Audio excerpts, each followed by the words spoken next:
All right, welcome to Dude Reads the News. We are starting out on the BBC as always.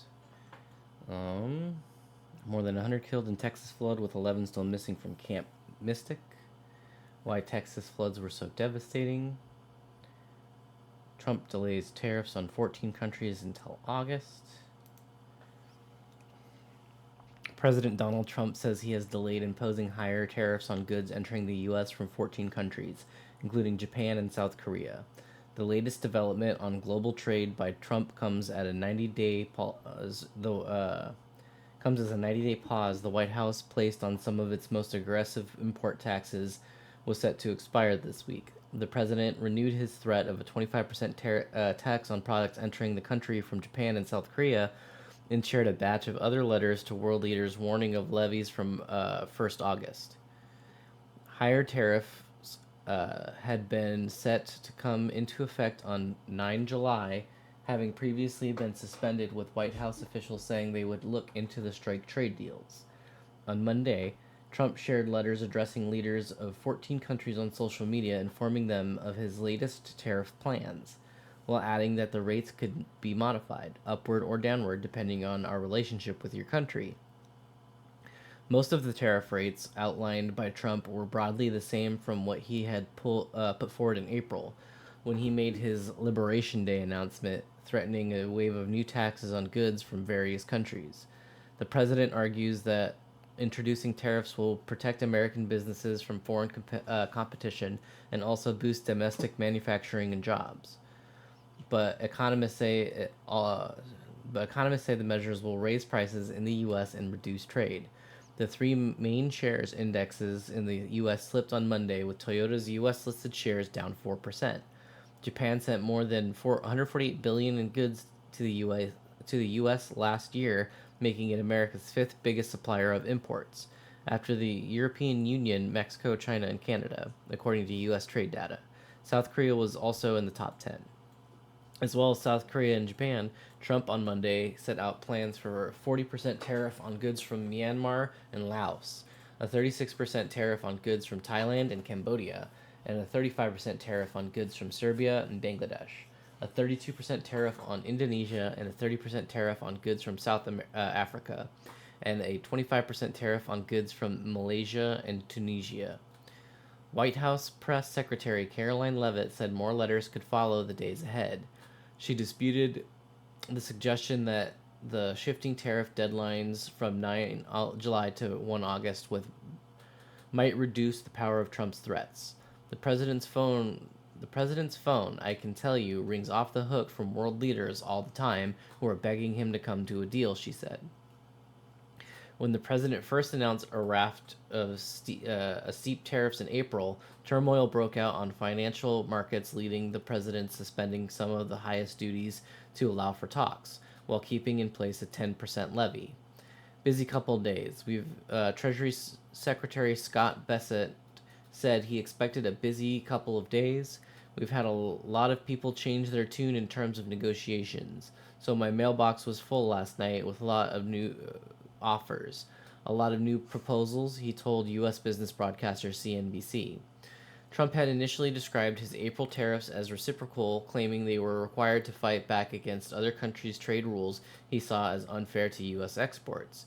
He has separately announced tariffs for key sectors such as steel and cars, citing national security concerns, and threatened to raise levies on other items such as pharmaceuticals and lumber.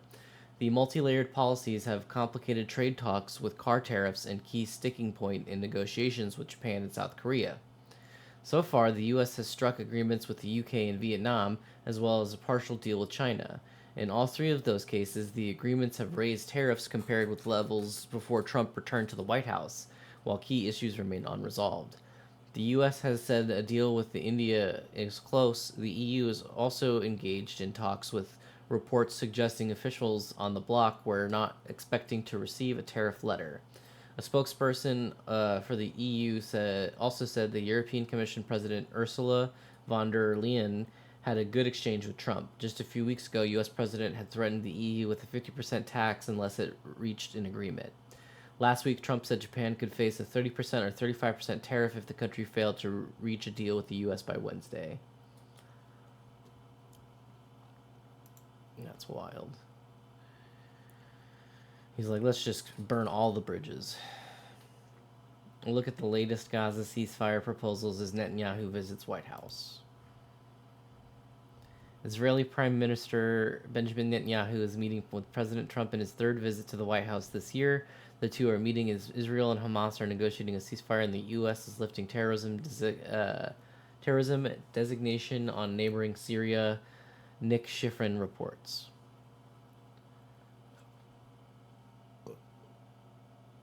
I'm not going to read a transcript. I'm looking for articles.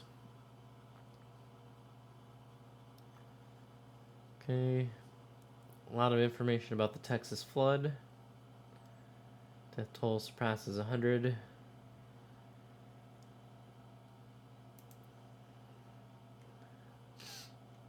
that's just going to be another. Troops and federal agents briefly descended on Los Angeles, on MacArthur Park and largely immigrant neighborhood. Los Angeles. Dozens of federal officers in tactical gear and about 90 members of the California National Guard were deployed for about an hour Monday to a mostly empty park in a Los Angeles neighborhood with a large immigrant population. It wasn't immediately known if any arrests were made. Defense officials had said that the troops had over a dozen military vehicles would help protect immigration officers as they carried out a raid in MacArthur Park. What I saw in the park today looked like a city under siege under armed occupation, said Mayor Karen Bass, who called it a political stunt. She said that there were children attending a day camp in the park who were quickly ushered inside to avoid seeing the troops. Still, Bass said an 8-year-old boy told her that he was fearful of ICE. Bass showed a video of officers on horseback sweeping across the empty soccer field. Federal officers descended on MacArthur Park. The operation occurred at a park in a neighborhood with a large Mexican, Central American, and other immigrant populations, and is lined by businesses with signs in Spanish and other languages that has been dubbed by local officials as the Ellis Island of the West Coast. Among those who spoke with Bass were healthcare outreach workers who were working with homeless residents Monday when the troops pointed guns at them and told them to get out of the park. Sprawling MacArthur Park has a murky lake ringed by palm trees, an amphitheater that hosts summer concerts, and sports fields where immigrant families line up to play soccer in the evenings and on weekends. A thoroughfare on the east side is often crammed with unlicensed food stands selling tacos and other delicacies, along with vendors speaking multiple languages and hawking cheap T-shirts, toys, knickknacks, and household items. The world needs to see the troop formation on horses walking through the park. In search of what? In search of what? They're walking through the area with the children, where the children play, Bass said. Eunices Hernandez, a council member whose district includes MacArthur Park, said it was chosen as the administration's latest target precisely because of who lives there and what it represents. Operation escalates Trump's immigration crackdown. The operation in the large park about 2 miles west of downtown LA included 17 Humvees, 4 tactical vehicles, 2 ambulances, and the armed soldiers, defense officials said. It came after President Donald Trump deployed thousands of Guard members and active duty Marines to the city last month following protests over previous immigration raids. Trump has stepped up efforts to realize his campaign pledge of deporting millions of immigrants in the United States illegally and shown a willingness to use the nation's military might in ways the other U.S. presidents have typically avoided.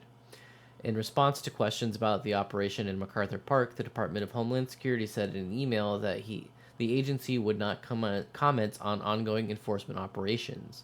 More than 4,000 Californian National Guard and hundreds of U.S. Marines have been deployed in Los Angeles since June.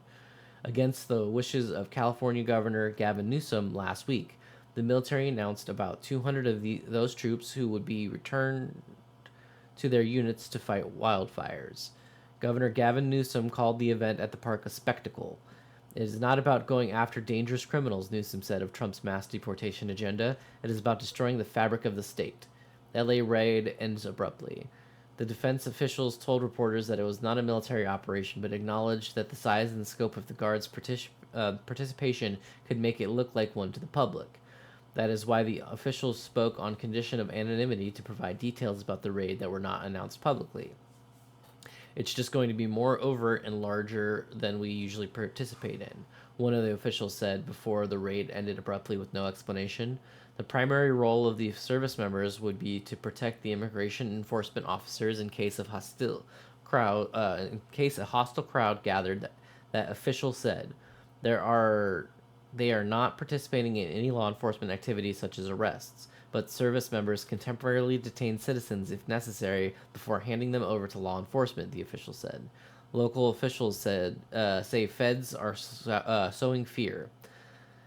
This morning looked like a staging for a TikTok video, said Marquise Harris Dawson, president of the Los Angeles City Council, adding, if Border Patrol wants to film in LA, you should apply for a film permit like everybody else, and stop trying to scare the bejesus out of everybody who lives in this great city and disrupt our economy every day.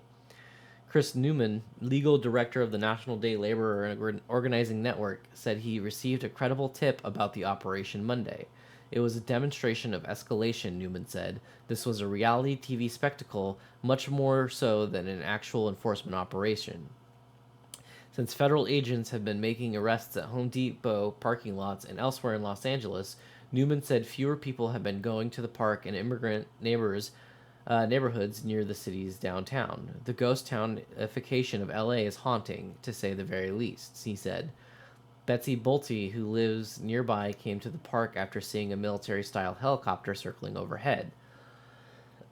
She said it was gut-wrenching to witness what appeared to be a federal show of force on the streets of a U.S. city.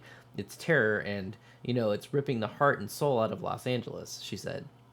I'm still in shock, disbelief, and so angry and terrified and heartbroken. Bro.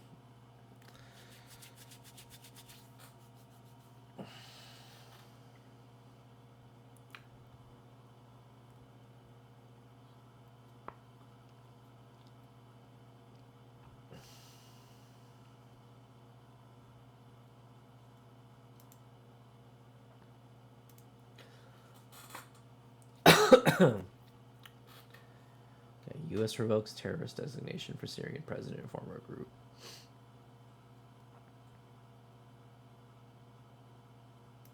Yeah, this bullshit. Epstein had no client list, died by suicide, U.S. Justice Department says. The government's admission about sex offender signals a retreat from a narrative once pushed by President Trump's administration. The United States government review has found no evidence that sex offender Jeffrey Epstein kept a secret client list and reaffirmed that he died by suicide in federal custody in 2019, undercutting years of conspiracy theories. The acknowledgement that Epstein did not maintain a list of clients who received underage girls marks a clear retreat from a narrative once promoted by members of U.S. President Donald Trump's administration. Earlier this year, Attorney General Pam Bondi even claimed in a Fox News interview that such a document was sitting on my desk awaiting her review. The memo released on Monday by the Department of Justice and the FBI stated that the systematic review appeal revealed no incriminating client list. It also found no credible evidence that Epstein blackmailed prominent figures or groups or grounds to pursue investigations against uncharged third parties. After a thorough investigation, FBI investigators concluded that Jeffrey Epstein committed suicide in his cell at Metropolitan Correctional Center in New York City on August 10th, 2019. The memo said, this conclusion is consistent with previous findings, including the August 19th, 2019 autopsy findings of the New York City office of the Chief Medical Examiner. November 2019 position of the U.S. Attorney's Office for the Southern District of New York in connection with the investigation of federal correctional officers responsible for guarding Epstein, and the June 2023 conclusions of DOJ's Office and the Inspector General. It concluded by saying that no further disclosure would be appropriate or warranted. The Justice Department also released 10 hours of surveillance footage from the Metropolitan Correctional Center in New York.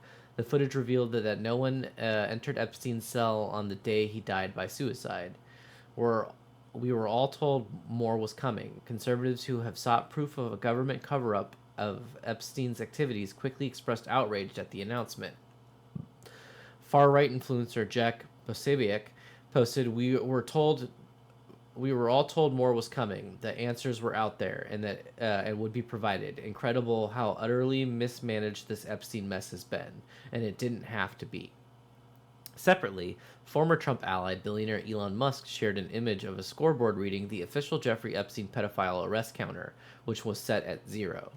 On June 5th, Musk claimed that Trump appeared in the Epstein files and later posted a video on X showing Trump at a party with Epstein. These posts, now deleted, were part of an ongoing feud between Musk and Trump linked to Trump's new tax cut and spending bill. Conspiracy theorist Alex Jones wrote, next the DOJ will say, actually, Jeffrey Epstein never even existed, calling the conclusion over-the-top sickening. Epstein's crime and death. On Monday, White House Press Secretary Caroline Leavitt defended the Justice Department's exhaustive investigation when questioned about the client list mentioned in February's Fox News interview. Leavitt clarified that Bondi was actually referring to the broader collection of Epstein case files.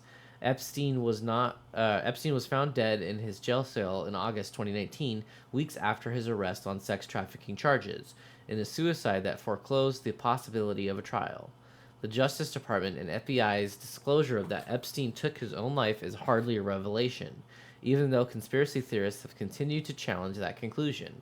In November 2019, for instance, then Attorney General William Barr told the Associated Press news agency that he had reviewed security footage that revealed that no one entered the area where Epstein was housed on the night he died, and expressed confidence that Epstein's death was a suicide. However, Epstein's ties to the rich and famous have led many to believe, without evidence, that others were behind his death, in an effort to cover up their own crimes, which is the most likely. But that's going to be the end of Dude Reads the News.